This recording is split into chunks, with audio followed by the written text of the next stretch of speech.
श्री सरस्वत्यै नमः।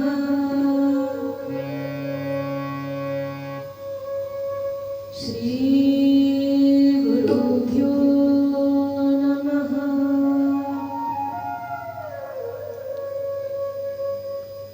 नमामि सद्गुरुं शान्तं सच्चिदानन्दविग्रहम् पूर्णब्रह्म परानन्दम् ईशमानन्दिवल्लभम् योऽन्तः प्रविश मम वाचा मिमां प्रसुप्ताम् सञ्जीवयत्य किल शक्तिधरस्वधाम्ना अन्यांश्च हस्तचरणश्रवणत्वगादीन् प्राणान्नमो भगवते पुरुषाय तुभ्यम्। सुरासुरा सेवितपादपङ्कजा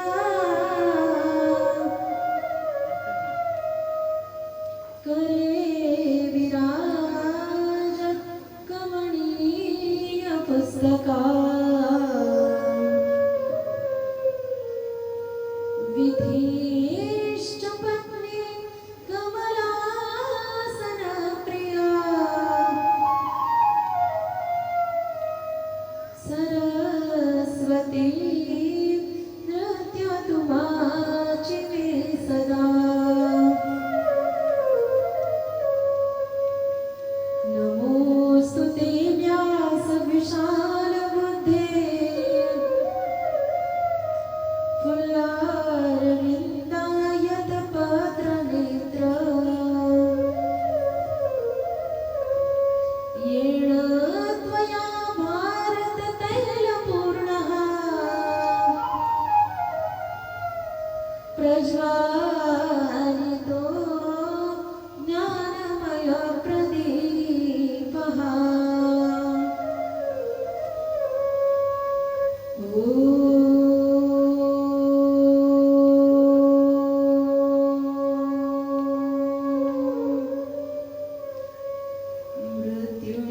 मृत्युञ्जयाय रुद्राय नीलकण्ठाय शाम्भवे अमृतेशाय शर्वाय हरीश्वराय नमो नमः।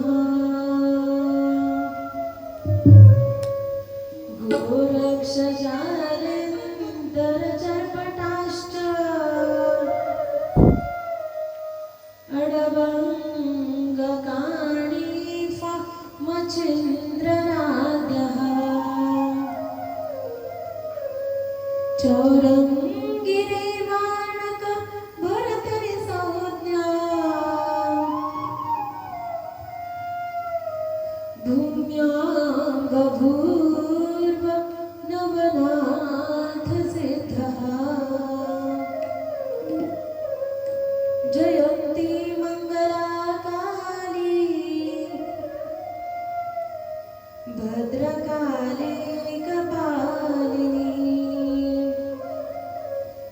दुर्गा क्षमा शिवा धात्री स्वाहा स्वधा नमोऽस्तुते।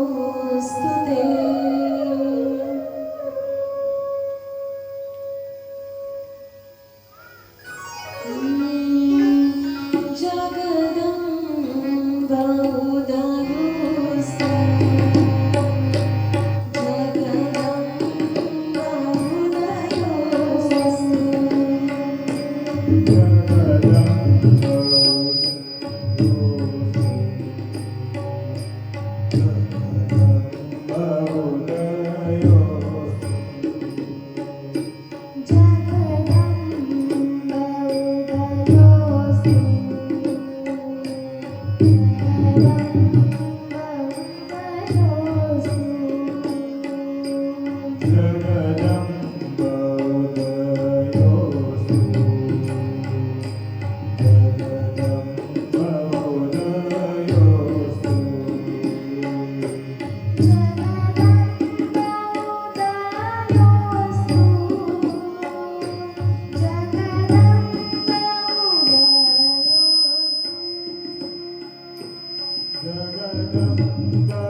नरं चैव नरोत्तमम् देवीं सरस्वतीं व्यास ततो जयमुदीरये।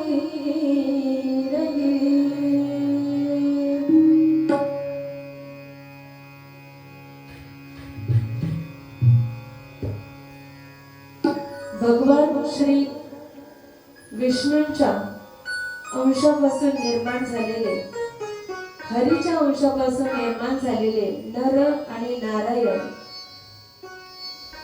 यांना आपण नमस्कार करूया. भगवान श्री व्यासांना आपण नमस्कार करूया. त्या आई भवानी जगदंबेला आपण नमस्कार करूया. आणि या सर्वांनी ही कथा या ठिकाणी सांगण्यासाठी बुद्धी देऊ दे अशी प्रार्थना या सर्वांच्या चरणी मी करते.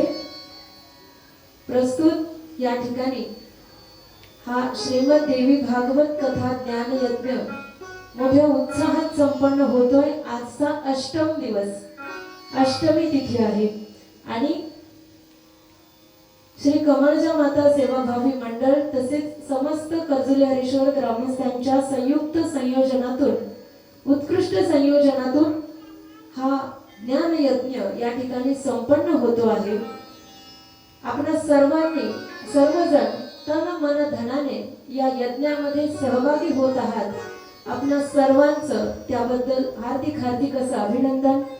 आपणा सर्वांच्या चरणी अंतःकरणपूर्वक नमस्कार करते आणि आजच्या कथाभागाला आपण सुरुवात करूया.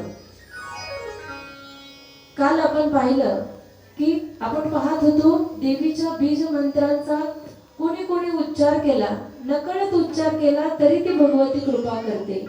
त्यामध्ये आपण सुदर्शनाची कथा पाहिली, ज्यामध्ये सुदर्शनाने क्लीमचा उच्चार केलेला आहे आणि नकळत बालवयामध्ये विदल्ल नावाच्या मंत्र्याला विदल्ल म्हणता येत नव्हतं म्हणून क्लीम असं बोबडं बोलायचं शिकले आणि तोच उच्चार करत राहिल्याने भगवती प्रसन्न झाली आणि पुढे सुदर्शनाचं कसं संरक्षण युद्धामध्ये तिने केलेलं आहे ही दिव्य कथा आपण त्या ठिकाणी श्रवण केलेली आहे. या कथेचं जे कोणी श्रवण करतील त्यांचं सुद्धा संकटातून संरक्षण करण्याची जबाबदारी ही आई जगदंबा स्वतःहून घेते असं त्या कथेचं फलप्राप्ती सांगितलेली आहे. त्यानंतर आपण प्रारंभ केला होता तो उतत्य नावाच्या मूर्ख ब्राह्मण पुत्राच्या कथेला. देवदत्त नावाचा ब्राह्मण आणि त्याने पुत्रकामेष्टी यज्ञ करायचं ठरवलं. पोटी संतान नव्हतं म्हणून दुःखी होता. त्यासाठी गोभिल ऋषींना त्याने प्रमुख उद्गाता म्हणून त्या ठिकाणी बोलवलं आणि वय झाल्या कारणाने गोभिल मुनींचा तो यज्ञ करत असताना त्यातील मंत्र म्हणत असताना एका मंत्राचा त्याचा सूर चुकला. तर जेव्हा स्वर गेला त्यावेळी देवदत्त हा सुद्धा त्या मंत्रांचा ज्ञाता होता, पण यजमान म्हणून बसलेला होता, त्याला ते सहन झालं नाही आणि त्याने गोभिल ऋषींना त्या ठिकाणीच सांगितलं की तुम्ही चुकीचे उच्चार करता आहात, हे योग्य नाही, असा अपमान झाला आपला असं गोभिल मुनींना वाटलं आणि त्यांनी देवदत्ताला त्या ठिकाणीच शाप दिला की हा पुत्रकामेष्टी यज्ञ पुत्र होण्यासाठी तू करतो आहेस, पण या यज्ञाची फलप्राप्ती म्हणून जो पुत्र तुझ्या पोटी जन्माला येईल ना तो मूर्ख जन्माला येईल, असा शाप दिल्यानंतर देवदत्त फार दुःखी झाला. आता काय करावं हे त्याला सुचेना. उशाप त्याने मागितला. त्यावेळी गोविल मुनींनी मग त्याला उशाप असा दिला की पुढे जगदंबेच्या कृपेने तू महाविद्वान होईल असं सांगितल्यानंतर मग देवदत्त पुन्हा एकदा तो यज्ञ प्रारंभ होतो. आणि तो यज्ञ प्रारंभ असताना तो विचार करत होता की हा यज्ञ झाल्यानंतर यज्ञाचा प्रसाद म्हणून आपल्याला जी पुत्र प्राप्ती होणार आहे तो पुत्र मूर्ख निघणार आहे हा विचार तो करत होता. आणि त्याच संबंधाने आपण काल चिंतन पाहिलं की मुलं असावीत तर संत किंवा शूर जन्माला यावेत, अशी मुले जन्माला घालावीत. जननी जने तो ऐसी जने जने संत या शूर, नाही तू उससे वांज भले मुफ्तमय गमाया नूर. अशा सुंदर वातावरणामध्ये आपण या उक्तीचं विश्लेषण त्या ठिकाणी काल पाहिलेलं आहे. आता आपण पुढची कथा पाहूया की असंच चिंतन करत तो यज्ञ त्या ठिकाणी संपन्न झाला. यथाकाल देवदत्त ब्राह्मणाच्या पत्नीला म्हणजे रोहिणी तिचं नाव होतं, तिला यथाकाल त्या ठिकाणी दिवस गेले आणि यथाकाल ती रोहिणी नक्षत्रावरच असे येते. मागे आपण पाहिलं की रेवती आणि रेवती नक्षत्र, आता इथे सुद्धा रोहिणी नावाची ती स्त्री आहे आणि ती सुद्धा रोहिणी नक्षत्रावर एका पुत्राला जन्म देते अशी कथा आहे. तर तो पुत्र झाल्यानंतर त्याचं नाव ठेवतात उतथ्य. उतथ्य नाव ठेवतात आणि तो लहानपणीपासूनच मग जसे बाळाचे पाय पाळण्यात दिसतात असं आपण म्हणतो की काही मुलं फार चंट असतात. 6 महिन्यातच आजकाल तर बोलायला लागतात, जसे बाहेर येतात लगेच फोटो सेशनला पोजेस द्यायला सुरू करतात, अशी इतकी हुशार मुलं जन्मतायत. पण मग ते हळूहळू जसं जसं तो मोठं व्हायला लागला तो कशालाच प्रतिक्रिया देत नव्हता. मग ते मंद सारखं त्याचं आचरण सगळं होतं आणि हा मूर्खच मुलगा जन्माला आलाय हे देवदत्ताला कळून चुकलं. 8 वर्षाचा झाला पण त्याला काही कळत नव्हतं, काही एबीसीडी येत नव्हती, अवगड येत नव्हतं, कोणते जॉनी जॉनी यस पप्पा येत नव्हतं, त्याला काहीच येत नव्हतं. त्याला आपल्या 2.5-3 वर्षाच्या मुलांना येतं की नाही, तो 8 वर्षाचा झाला तरी त्याला काहीच येत नव्हतं, काहीच लक्षात राहत नव्हतं. त्याची 8व्या वर्षी मुंज केली. तिथे गायत्री मंत्र शिकवला जातो, गायत्री मंत्राची दीक्षा दिली जाते. तो मंत्र सुद्धा किती महत् प्रयासाने त्या ऋषींनी त्याला शिकवण्याचा प्रयत्न केला, पण 6 महिन्यांपर्यंत तो एक अक्षरही बोलू शकला नाही. इतका मतिमंद, मूर्ख म्हणावं वाटत नाही आपल्याला, मतिमंद असा तो उतथ्य असा तो होता. आणि मग जसं मी काल बोलून गेले की असे जर व्यक्ती आपल्या समाजामध्ये असतील ना तर मग त्याची हेटाळणी करण्याची जबाबदारी जशी काही सगळ्या गावानेच घेतलेली असते की आपला सगळा राग काढायला, वाईट वक्ती शब्द बोलण्यासाठीच ती व्यक्ती जन्माला आली की काय असं आपल्याला वाटू लागतं. आणि आपण सगळं म्हणजे कोणी काय आपल्याला म्हणू शकत नाही, आपण त्याला काही म्हणू शकतो अशी आपली भूमिका बनून जाते. आणि मग सगळे गावातले लोकही त्याला हे मूर्खा असे म्हणायला लागले. गावातले लोक म्हटले तर राग येत नाही, कधी कधी राग येतोच पण तो कमी असतो.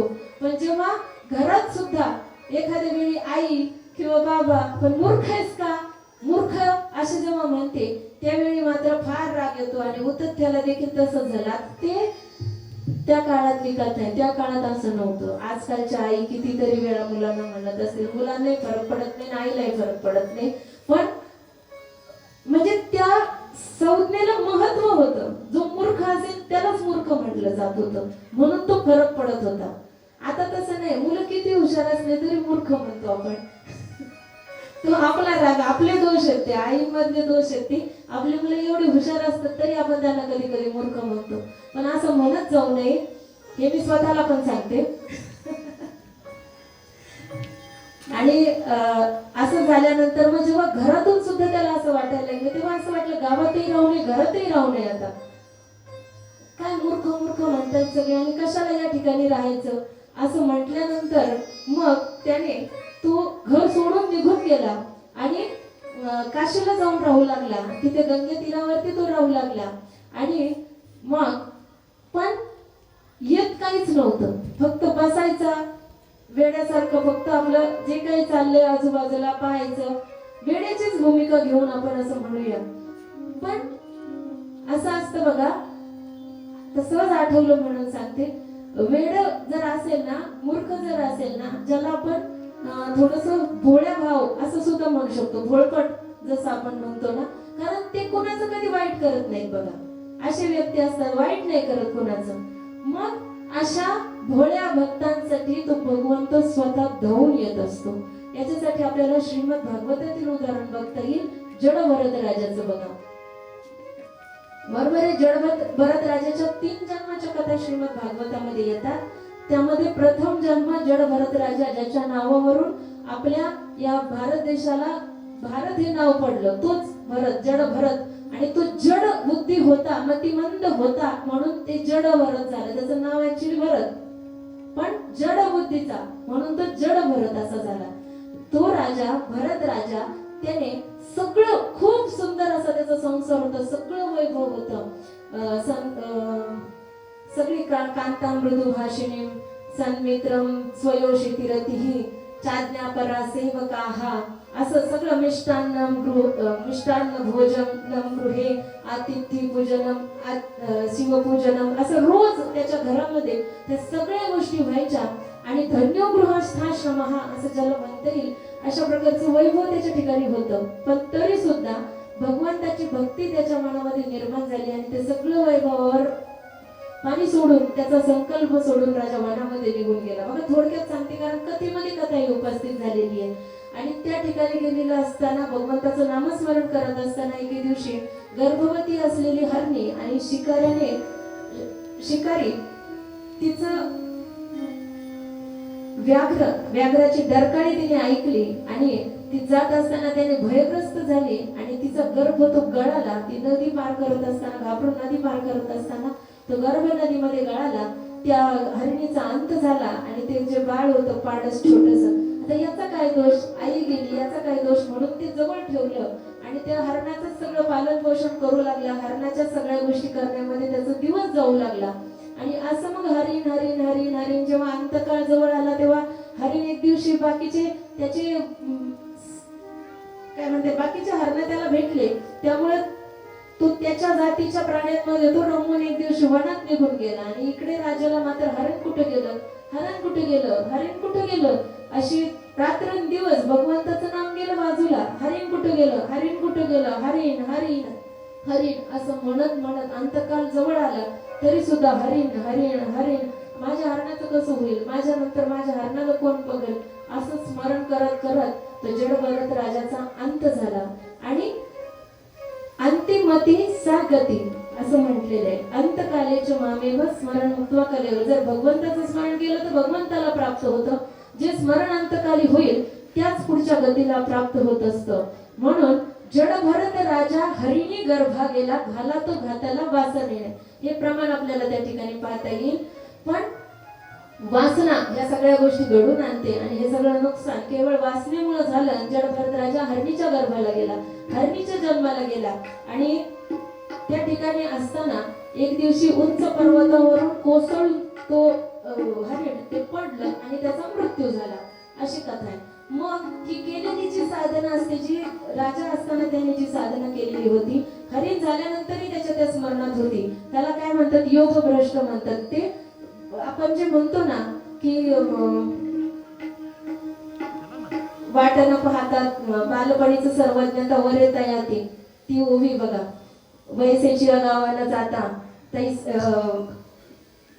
बालपणीचं सर, एखादा लहान मुलगा असतो पण त्याला लहानपणीच सगळ्या गोष्टी उपजतच आपल्याला वाटतं याला कुठून ज्ञात झाल्या, तर ते मागच्या जन्मीचं त्याचं पुण्य असतं. तैशे दशेची वाट न पाहता वैसेची गावाला जाता बालपणीचं सर्वज्ञता वर येता येते, अशी ओवी येते. तर मग बालपणीच या जो गोष्टी जेव्हा मिळतात ना, समजून जायचं की योग भ्रष्ट महात्म्याने हा इथं जन्म घेतलेला आहे आणि त्यामुळं हे पूर्वीच्या जन्मातलं ज्ञान इथं ते प्रकट होते असं समजावं. मग ते तसं झालं आणि ते ज्ञान पुढे पुढे पुढे जात राहतं. जसं कर्ज डुबत नाही, संपत नाही, पुढच्या पिढीकडे पास होतं की नाही. एखादं जर कर्ज भरपूर असेल आणि त्याचा जर मृत्यू झाला ते पास होतं की नाही, जातं नाही जात. त्याप्रमाणे हे सुद्धा पाप पुण्य हे पुढच्या जन्मामध्ये पास फॉरवर्ड होऊन जातं.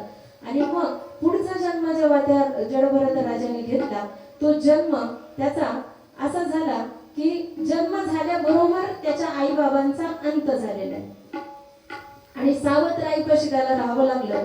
सावत्र आईची मुलं होते.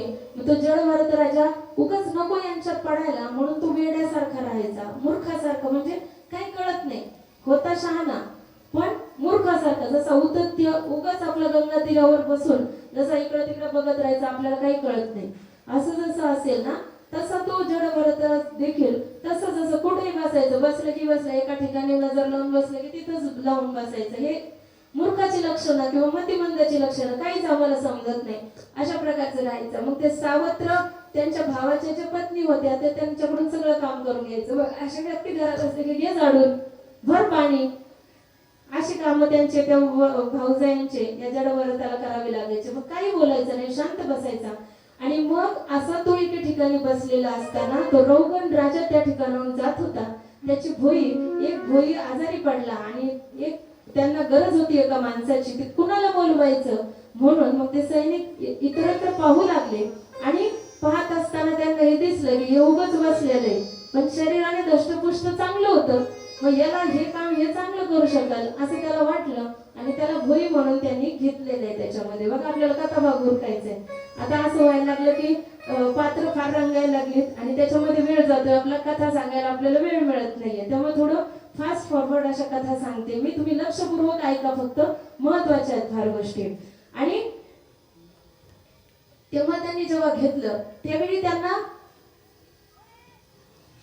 जडभरत राजा हे मुळात ज्ञानी होते, पण मूर्खासारखे राहत होते, मतिमंदासारखे राहत होते. तेव्हा पायाखाली चालत असताना किडा मुंगी मारले जाऊ नये याचं भान ते ठेवत होते. याने आपल्याला पाप होईल, हे कर्म पुढे आपल्याला भोगायला येईल याचं ज्ञान त्यांना होतं. आणि मग ती राजाची पालखी हलू लागली. राजा चिडला, राजाला उपदेश केला आणि मग पुढे जाऊन एका त्याला बळी देण्यासाठी त्या ठिकाणी नेलेलं आहे. आईच्या पुढे नरबळी द्यायचा होता आणि मग कुणाचा बळी द्यायचा, तर मग हे येणंच आहे आपलं, याला कोणीच नाहीये घरचे, याला काही झालं तरी कोणी विचारायला सुद्धा येणार नाही, अशी व्यक्ती कुठून मिळणार. म्हणजे आयतच मिळालं होतं. ते नेलं त्या जगदंबेसमोर आणि नरबळी द्यायला जेव्हा लागले त्यावेळी काय झालं, भगवंत मतिमंद असेल, मूर्ख असेल, भोळपट असेल ना, अशा व्यक्तींचं कसं संरक्षण करतो हे सांगण्यासाठी मी ही कथा सांगते.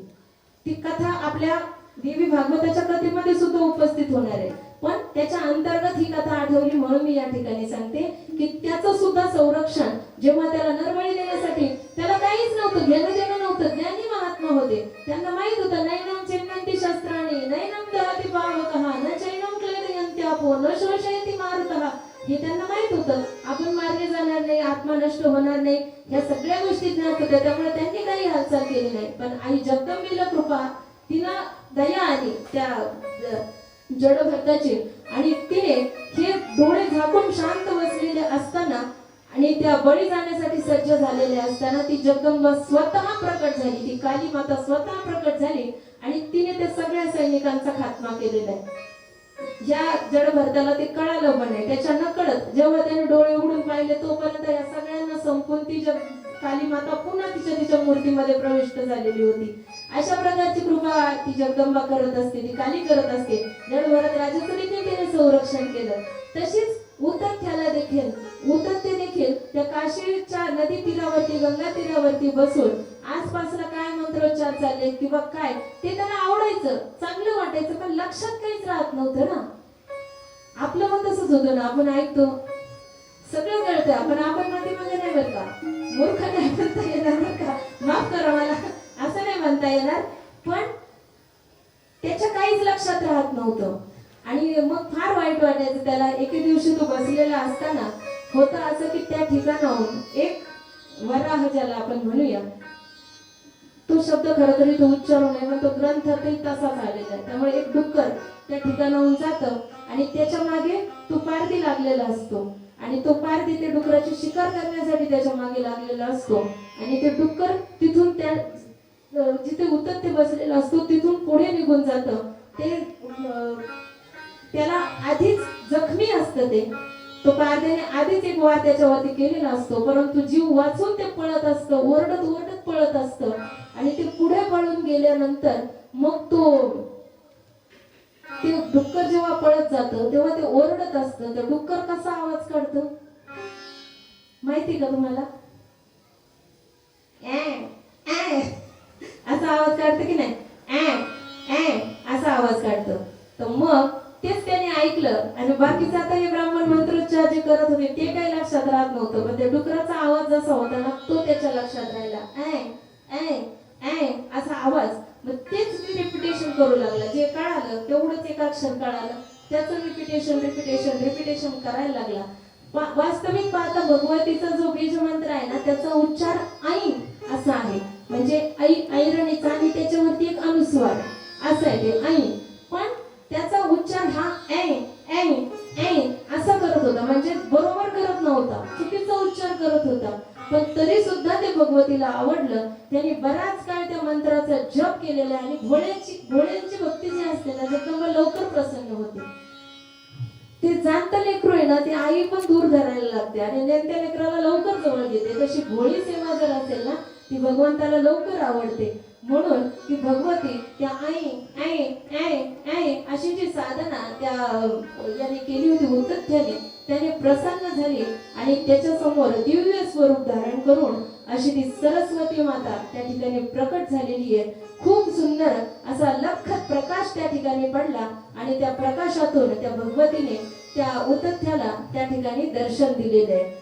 भगवती त्या ठिकाणी प्रकट झाली दिव्य स्वरूपामध्ये. दिव्य अलंकार तिने धारण केलेले आहेत आणि त्या दिव्य प्रकाशातून जेव्हा त्या भगवतीने त्या उतथ्याला दर्शन दिलेले त्यावेळी मग काय मागायचं हे पुन्हा याला नाही समजत. जसं सुदर्शनाला नाही कळालं काय मागावं. 11 वर्षाचं वय होतं, त्याला बुद्धी होती पण वय लहान होतं. याचं वय मोठं होतं पण याला बुद्धी नव्हती. काय मागावं नाही कळालं. पण भगवतीने स्वतःच त्याला तू विद्वान होशील माझ्या कृपेने, सरस्वती नृत्य तू वाची मे सदा. आपण दररोज प्रार्थना करतो की नाही, माझ्या जिभेवरती सरस्वती माते तुझा नेहमी वावर राहू दे किंवा माझ्याकडून उत्कृष्ट वाणी तू वदवून घे, अशी प्रार्थना आपण सरस्वती मातेला करतो. तर त्या मातेने स्वतःच या उतथ्याला आशीर्वाद दिला की माझा आशीर्वाद सदैव तुझ्यावर राहील आणि माझ्या कृपेने तू विद्वान होशील. ज्याला काहीच बोलता येत नाही, एक अक्षर लक्षात राहत नाही बघा, त्याला आशीर्वाद दिला भगवतीने तू विद्वान होशील. आणि तिने एकदा आशीर्वाद दिले की तिची विद्या प्राप्त होत असते. आशीर्वाद देऊन भगवती निघून गेली आणि त्यानंतर ज्या वेळी मग तो शिकारी जो होता तो त्या ठिकाणी आला आणि तो विचारू लागला की इथून तुम्ही एखादं डुक्कर पळत जाताना पाहिलंय का. आता बघा मला सुद्धा शंका येते की एवढे छोट्याशा काळामध्ये एवढं कसं घडलं. पण ते तसं तिथं सांगितलेलं आहे. ते कदाचित नंतर असेल आधी असेल माहित नाही मला, कारण मी सुद्धा अल्पबुद्धी आहे. मी प्रत्येक गोष्ट या ठिकाणी सांगण्याचा प्रयत्न करते.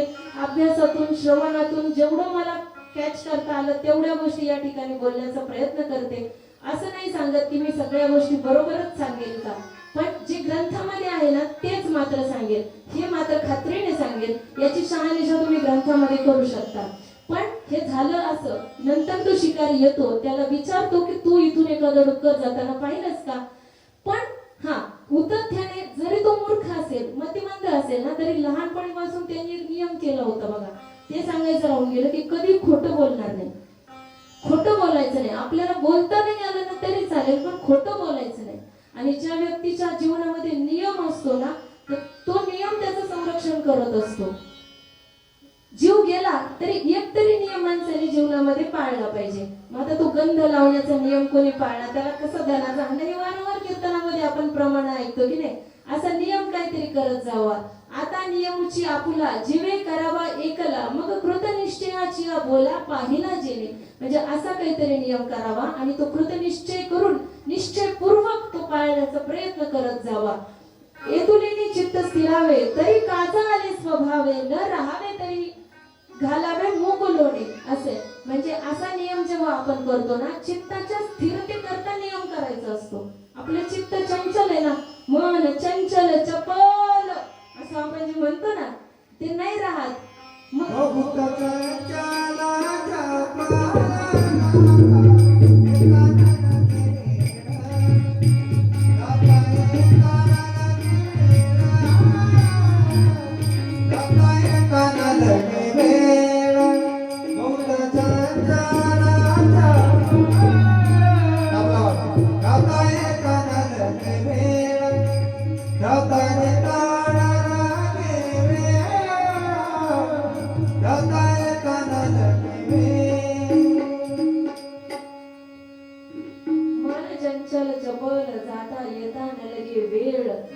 मन केवढं केवढं जसा खसखशीचा दाणा.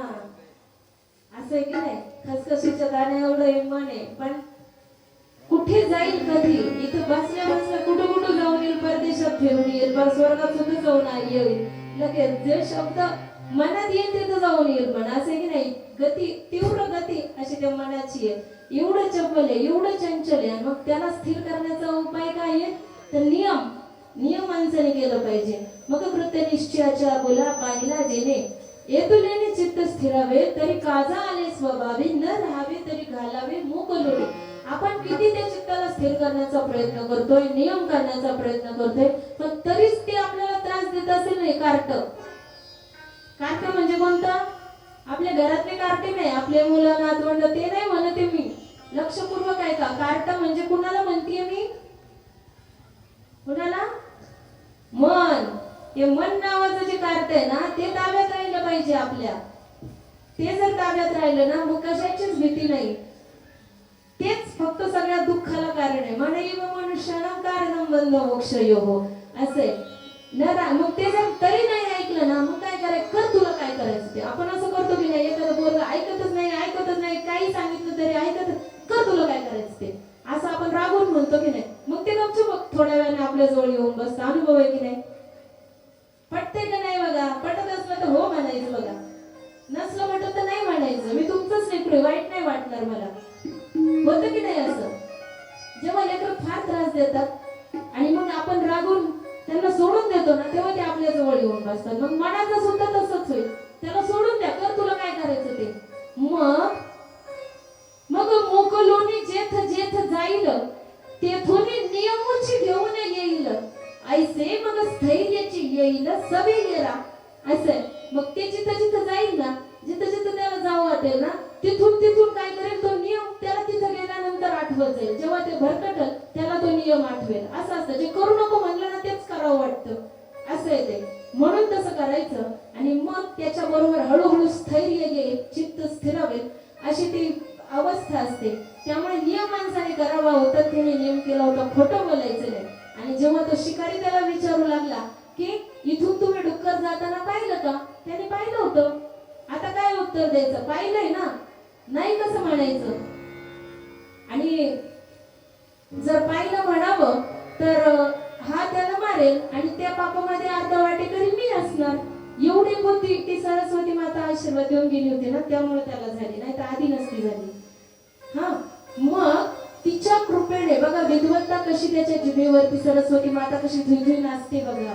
त्याने काय उत्तर दिलं, आतापर्यंत एकही शब्द न बोलणारा हा उद्धत्य मूर्ख मुलगा त्याला उत्तर देतो, या पश्यती सा न भृते, या भृते सा न पश्यती. लक्षपूर्वक ऐका, या पश्यती सा न भृते म्हणजे ज्याने पाहिलं त्याला बोलता येत नाही, त्यामुळे तो सांगू शकत नाही. आणि या भृते सा न पश्यती, जो बोलतोय त्याने पाहिलंच नाही. असं आहे की नाही.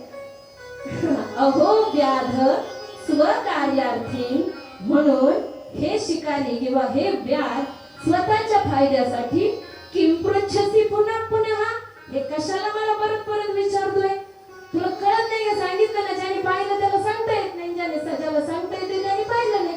हे किती महत्वपूर्ण वाक्य बघा. हा वेदांताचा सिद्धांत म्हणून तो घेतला जातो.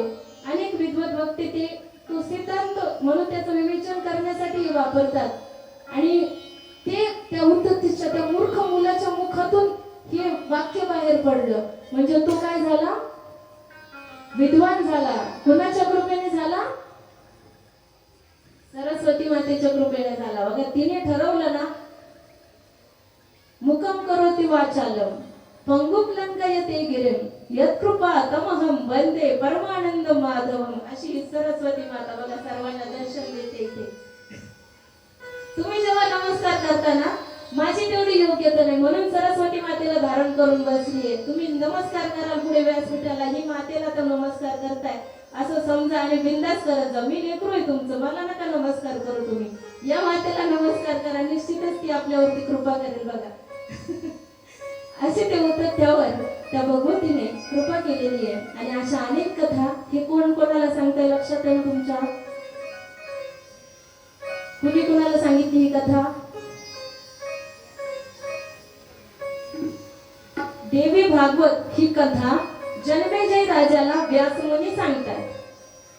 त्यानंतर जी उत्तराची कथा आहे ही रैमेशारण्यामध्ये व्यासमुनी जेव्हा गेले होते तिथे जमदग्नी ऋषींनी प्रश्न केला होता की सर्वश्रेष्ठ कोण आहे, त्याचं उत्तर देताना लोमश मुनींनी ही कथा सांगितलेली आहे.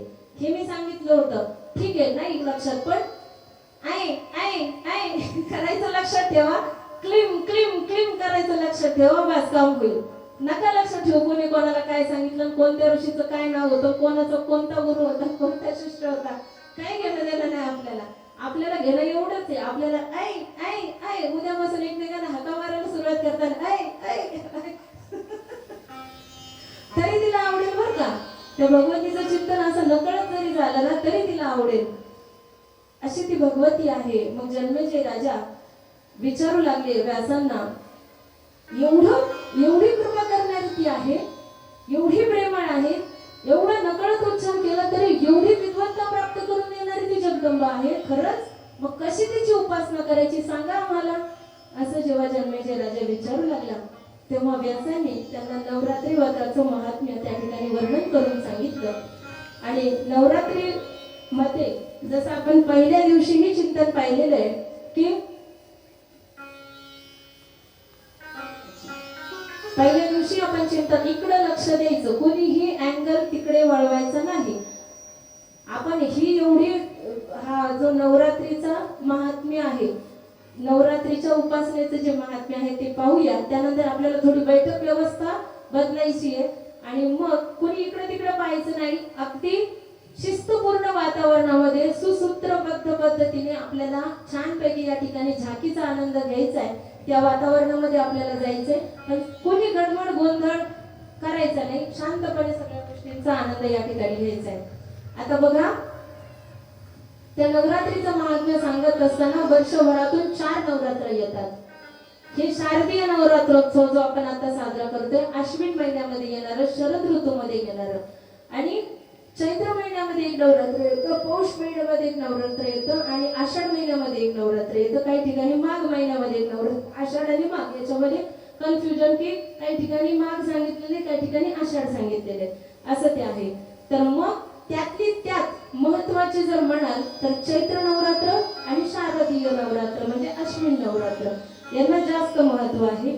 कारण चैत्र महिन्यामध्ये जे नवरात्र येतं त्यावेळी वसंत ऋतू असतो, भयंकर उन्हाळा असतो ना वसंत ऋतूमध्ये. चैत्र हनुमान जयंतीच्या वेळेस उन्हाळा असतो की नाही, मग त्यावेळेचा तो वसंतोत्सव वसंत नवरात्र आणि हे शारदीय नवरात्र शरद ऋतूमध्ये येणार, अश्विन ऋतूमध्ये अश्विन महिन्यामध्ये येणार शारदीय नवरात्र. मग हे दोन जे आहेत ना, ह्याला वास्तविक पाहता ह्या दोन्ही काळ जे आहेत ना हे फार हानिकारक असे सांगितलेले बरं का शास्त्रामध्ये.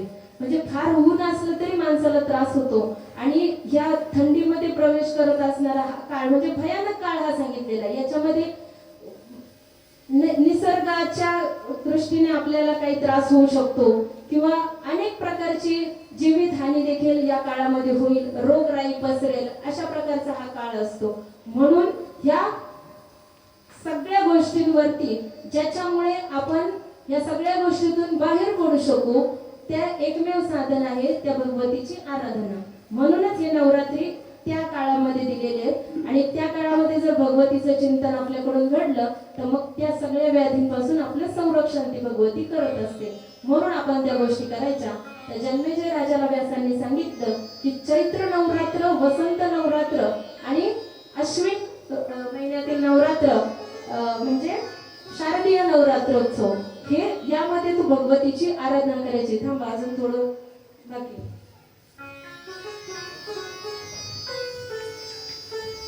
आता कसं लवकर करायचं तेच कळत नाही मला.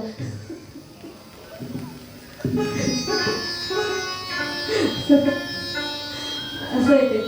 आणि मग या नवरात्रीमध्ये काय करावं तर जसं आपण पहिल्या दिवशी पाहिलं, आदल्या दिवशीच त्या अमावस्ये प्रतिपदेपासून सुरू होणाऱ्या या नवरात्री असतात. मग सडा, सारवण, रांगोळी, स्वच्छता या सर्व गोष्टींचं भान त्या ठिकाणी राखायचंय. आवाज सोडतो. आणि मग त्या नवरात्रीमध्ये भगवतीची आराधना करायची. आणि सगळ्यात सोपं साधन सांगू का? हे सोपं नाहीये. उपवास वगैरे करायचे. 9 दिवस उपवास करावा. ज्याला नाही जमणार 7 दिवस करावा, 5 दिवस करावा, 3 दिवस करावा, नाही जमला 1.5 दिवस करावा, नाही जमला 1 दिवस तरी करावा, नाही जमलं उपवास नसला तरी उपवास आहे म्हणावं, खिचडी खात जावी.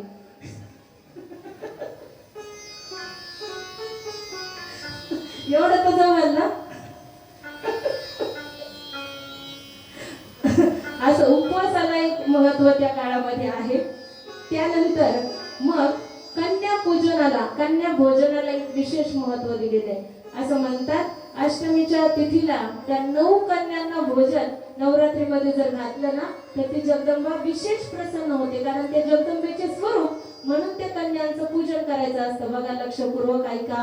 आपण करतो की नाही कन्या भोजन करतो, पण आपल्याला त्याचे नियम माहित नसतात. मग कदाचित त्या गोष्टी आपल्याकडून चुकू शकतात आणि चुकलं तर फार मोठं पाप त्यामागे असतं. त्यामुळे चुकलं नाही पाहिजे म्हणून या गोष्टी तुम्हाला सांगते, मी कळवळून सांगते, ऐका. कन्या भोजन ज्या वेळी आपण करतो, माझ्याकडे पाहायचं सगळ्यांनी, कन्या भोजन ज्या वेळेला आपण करतो ना त्यावेळी त्यासाठी 1 वर्षाची कन्या चालत नाही. कारण तिला चव किंवा इतर गोष्टींचं ज्ञान नसतं. त्यामुळे 1 वर्षाची कन्या घालू नये, त्याचं फळ मिळत नाही. तिला नंतर जेवायला घालू शकतो आपण. असं म्हणजे 2 वर्षाच्या कन्येपासून सुरुवात करावी आणि 9 कन्या ज्या जगदंबेचं स्वरूप आहेत म्हणून त्या जेवू घालाव्यात. 2 वर्षाची जी कन्या आहे ना तिला जेवू घालावं. त्या प्रत्येकीची नावं त्या ठिकाणी सांगितलेली. 2 वर्षाची जी कन्या आहे तिला कुमारी, देवीचं कुमारी स्वरूप म्हणून त्या ठिकाणी तिला जेवू घालावं. 3 वर्षाची जी कन्या आहे ना तिला त्रिमूर्ती म्हणून जेवू घालावं. 4 वर्षाची कन्या आहे ना तिला रोहिणी म्हणून जेवू घालावं, कल्याणी म्हणून जेवू घालावं. 5 वर्षाची जी कन्या आहे तिला रोहिणी म्हणून जेवू घालावं. 6 वर्षाची जी कन्या आहे तिला कालिका म्हणून जेवू घालावं. 7 वर्षाची जी कन्या आहे तिला चंडिका म्हणून जेवू घालावं. 8 वर्षाची जी कन्या आहे तिला शांभवी म्हणून जेवू घालावं. 9 वर्षाची जी कन्या आहे तिला दुर्गा म्हणून जेवू घालावं. आणि 10 वर्षाची जी कन्या आहे ना तिला सुभद्रा म्हणून जेवू घालावं. अशा या 9 कन्या मी सांगितल्या, 2 वर्षापासून 10 वर्षापर्यंतच्या. अशा त्या कन्या जमा कराव्यात आपण. मग आता त्या कन्या सुद्धा कशा असल्या पाहिजे, ते चांगल्या कुळातल्या, व्यवस्थित, म्हणजे त्यांच्यामध्ये काही व्यंग नसलं पाहिजे, मतिमंद नसले पाहिजे. अशा अनेक गोष्टी आता त्याच्यामध्ये सांगितलेल्या आहेत. आता ह्या सगळ्याच गोष्टी जर सांगू लागलो तर काहींच्या भावना कदाचित दुखवू शकतील, पण आपल्याला त्या गोष्टी पाहून ते केले पाहिजे आणि जेवढं आपल्याला शक्य होईल ते करावं. शेवटी भोळी भक्ती त्या जगदंबेला आवडते, हे तितकंच खरं. अशा सगळ्या गोष्टी त्या जन्मेजय राजाला सांगितल्या आणि त्याप्रमाणे तू त्या जगदंबेची आराधना कर असं त्या व्यासांनी जन्मेजय राजाला सांगितलं. मग पुढे सांगत असताना जेव्हा सुदर्शनाची कथा सांगितली, नवरात्रीचं हे महात्म्य सांगत असताना मग ते जन्मेजय राजाला व्यासांनी हे सुद्धा सांगितलं की हे नवरात्री व्रत जे आहे ना हे प्रभू श्रीरामांनी सुद्धा केलं होतं. असं वाक्य ते त्या ठिकाणी बोलून गेले. आणि मग प्रभू श्रीरामांनी केलं ते कसं केलं आणि प्रभू श्रीरामांना त्यामुळे काय प्राप्त झालं सांगा आम्हाला. असा हुशार होता जन्मेजय राजा. आणि मग त्या ठिकाणी व्यासांनी त्यांना रामचरित्र सांगायला सुरुवात केलेली आहे. देईल कसा मंगल भवन. रामायणामध्ये आपण प्रवेश करतो आहे. डोळे मिटून घ्यायचे आणि ही पहिली चौपाई नमनपर या ठिकाणी सादर करतो आहोत. राम सिया राम जय जय राम. राम सिया राम जय जय राम. राम सिया राम जय जय राम. राम सिया राम जय जय राम. मंगल भावना अमंगल पाणी.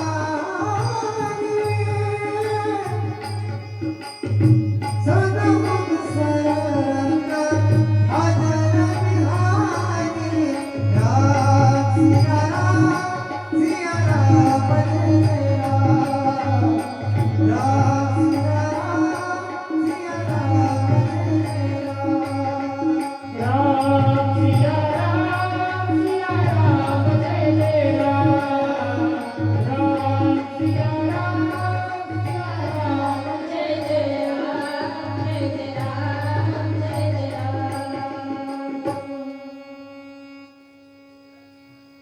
रामचरित्रामध्ये आपण प्रवेश करतो आहोत. प्राण जाय बर वचन न जाय, रघुकुल रीती सदाचरी आहे. प्राण जाय बर वचन न जाय, अशा प्रभू श्री रामचंद्रांच्या चरित्राचं वाचन तर करावं, अभ्यासावं आणि त्या पद्धतीने आचरण सुद्धा जर आपण केलं ना, तर आपल्याला जीवनात कशाचं भय नाही राहणार. कसं वागावं, कुटुंबात कसं वागावं हे आपल्याला रामायण शिकवतं. कुटुंब कसं एकत्रित ठेवावं आणि दिलेल्या शब्दाला किती महत्व आहे हे आपल्याला श्रीरामांचं चरित्र त्या ठिकाणी शिकवतं. हे चरित्र प्रारंभ करीत असताना अगदी थोडक्यामध्ये या ठिकाणी आपण हे विश्लेषण करणार आहे आणि झांकीच्या माध्यमातून आपण हे रामायण या ठिकाणी पाहणार आहोत. तर त्या ठिकाणी श्री लंकापती रावण जो होता हा भगवान शंकरांचा मोठा भक्त होता. असा तो रावण आणि अफाट शक्ती आपल्याला मिळावी, आपण सर्वश्रेष्ठ व्हावं यासाठी त्या भगवान श्री शंकराचं पूजन तो दररोज करत होता. असा त्या रावणाने भगवंताची दिव्य तपश्चर्या केली. बघा भगवान श्री शंकरांचं शिवलिंग, हरेश्वर महाराजांचं शिवलिंग या ठिकाणी स्थापित केलेलं आहे. आता रावण महाराजांचं या ठिकाणी आगमन होईल आणि ते तपश्चर्येला बसतील.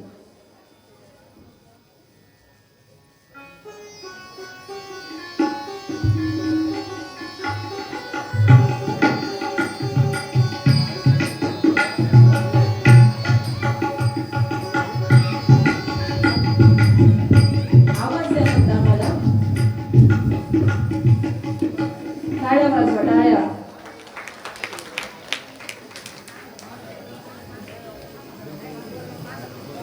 मदत करा त्यांना व्यवस्थित सेट करून द्यायचं.